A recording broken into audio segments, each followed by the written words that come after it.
안녕하세요. 필로TV입니다. 오늘은 소크라테스 이전 철학자들 세 번째 시간을 가져보도록 하겠습니다. 고대 철학자 세 번째 시간으로 우리가 살펴볼 인물은 헤라클레이토스라는 사람인데, 오늘은 이 한 인물에 대해서만 살펴보려고 합니다. 그 이유는 매우 중요한 인물이기 때문이죠. 물론 모든 철학자들이 다 중요성을 가지고 있지만 이제 현대 철학을 이해하는 중요한 초석이 될 수 있는 인물이기 때문에 제가 중요하다라고 이야기를 하는 겁니다. 그렇다고 해서 뭐 많은 분량을 다루지는 않고 간단한 요약을 하지만 우리가 이 요약을 통해서 깊은 성찰을 할 수 있었으면 좋겠습니다. 헤라클레이토스는 기원전 540년경 에페소스의 한 명망 있는 관문에서 태어났다고 알려져 있습니다. 또한 그는 민주주의에 굉장히 적대적이었다고 합니다. 그의 글은 격언이나 이런 방식의 매우 짧은 글로만 남아 있다고 합니다. 우리는 헤라클레이토스를 이 생성의 철학의 시초처럼 생각을 하죠. 그래서 현대에도 다시 이렇게 재거론되고 있는 그 고대 철학자 중에 한 명입니다. 하지만 재미있는 것은 그도 역시 하나의 통일자를 주장했다고 하는 것이죠. 이러한 주장은 파르메니데스와 같은 것이 아닌가라고 생각을 할 수도 있습니다. 하지만 이제 그의 위대함은 흐름과 생성 속에서 하나의 통일성을 찾았다는 점에 있습니다. 즉 변화와 생성이 계속해서 존재를 하고 이제 그것을 전체적으로 아우를 수 있는 통일성을 또 주장을 한 것이죠. 그가 한 유명한 말들이 있는데 한 두 가지 정도만 읽어보도록 하겠습니다. 우리는 같은 강물에 두 번 들어갈 수 없다. 또 만물은 흘러가며 정지된 것이라고는 없다. 이 말들이 이야기해 주는 것은 만물은 변화 가운데 있다라고 하는 사실입니다. 그는 이러한 진술을 통해서 이제 다에서 일, 또 다원성 속에서 통일성을 찾습니다. 그에 의하면 세계의 생성과 소멸을 이끄는 것은 로고스입니다. 로고스라는 단어는 이성, 법칙, 원리 등의 매우 많은 의미를 담고 있는 단어인데, 헤라클레이토스는 이 로고스라는 단어를 통해서 그 많은 의미들을 조금 다 담고 싶었던 것 같습니다. 그는 또한 근본 이 실체를 불이라고 생각을 했는데, 우리가 흔히 볼 수 있는 불이라기보다는 조금 더 근본적인 의미로 사용을 한 것 같습니다. 그래서 쉽게 이해해 본다면 에너지 정도로 생각해 볼 수 있을 것 같습니다. 즉 생성의 어떤 원리가 되는 것이라고 볼 수도 있겠죠. 그는 불이 신적인 것이면서도 인간 영혼에도 발견된다고 이야기를 합니다. 그렇다면 이 다양성이라는 것이 어떻게 생겨나게 되는 것일까요? 바로 이 에너지의 대립과 통일을 통해서 발생하게 됩니다. 그는 이런 말을 했다고 합니다. 신은 낮과 밤이며 겨울과 여름이고 전쟁과 평화이고 또 포만과 굶주림이다. 서로 대립되는 개념들이 등장을 하죠. 그런데 이러한 대립과 투쟁을 통해서 조화로운 세계 전체가 생겨나게 된다라고 이야기를 하고 있습니다.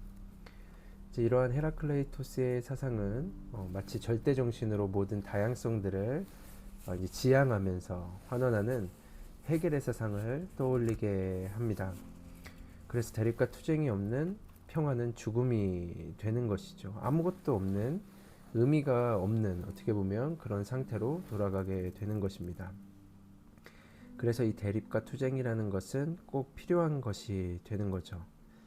로고스에 대해서 조금만 더 살펴보면, 로고스는 모든 것을 지배하는 세계 이성이라고도 볼 수 있는데, 그는 신에게는 모든 것이 아름답고 좋고 정의롭지만 인간은 어떤 것은 정의롭고 어떤 것은 정의롭지 않다 생각한다 라고 이야기합니다.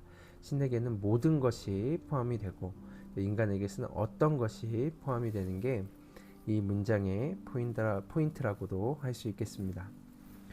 그가 정말로 우리가 생각하는 이 신이라는 존재를, 흔히 종교에서 이야기하는 신이라는 존재를 상정했는지는 불분명하지만, 로고스로서 어떻게 보면 철학 안에서 철학의 신, 그 로고스로서의 신의 존재를 생각했던 것 같습니다.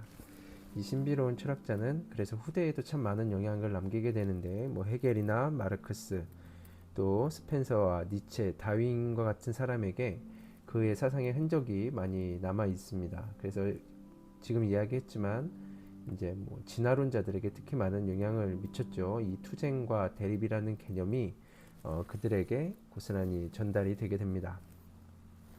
자, 이제 마지막으로 조금 생각해 볼 부분을 적어 보았는데 정말로 이 투쟁이라는 것이 발전을 위한 요소일까? 한편으로는 아닌 것 같다라는 생각도 하게 되는데, 왜냐하면 너무나 그 폭력적인 것들을 우리가 생각할 수 있죠. 전쟁이나 이런 어떤 대립의 요소들을 생각할 수 있지만 헤라클레이토스가 그런 것들을 이야기한 것 같지는 않고, 그가 이야기하는 투쟁과 대립이 발전을 가지고 온다는 것은 맞는 이야기인 것 같습니다. 대립되는 것이 있어야 진일보할 수 있는 것이죠. 아니면 나만 옳다를 주장하게 되겠죠. 즉 나와 대립되는 것들을 인정할 때 그것보다 한 단계 더 나아가는 그런 발전을 이룰 수 있다고 하는 겁니다. 특히 무지한 사람일수록 이 자신과 대립되는 의견을 잘 받아들이지 못합니다. 그것을 굉장히 카리스마적이라고 생각하는 사람들도 있는데 그거는 그냥 무지한 거죠. 그것은 마치 자신이 신과 같은 존재라고 생각하기 때문이 아닐까라는 생각을 하게 되는데, 아니면 진짜로 극심한 열등감에 시달리던 사람이던가요? 왜냐하면 이 극심한 열등감 속에 있는 사람들이 보통 타인의 어떤 의견들이나 자신과 다른 것들을 받아들이지 못하죠. 왜냐하면 스스로가 또 위에 있어야 한다라는 그런 마음이 있기 때문에 그런 것 같아요. 그래서 이 열등감이 많은 사람이 리더가 되면 굉장히 힘들어집니다. 그렇죠? 왜냐하면 자신이 다 맞기 때문에 정말로 어떤 공산주의가 같은 그런 독재가 되겠죠. 그런 일들이 벌어지게 될 수도 있습니다. 그래서 이 로고스를 통해서 어떻게 보면 우리가 이 변화의 강물에 삶을 던져보는 것도, 그래서 그 대립과 투쟁의 과정 안으로 우리의 삶을 던져보는 것도 진정한 평화를 향한 길이 아닐까라는 제 개인적인 생각을 하면서 오늘 영상을 마무리하도록 하겠습니다. 네, 오늘은 여기까지 진행을 하고요. 오늘 영상이 유익하셨다면 구독과 좋아요 부탁드리겠습니다. 감사합니다.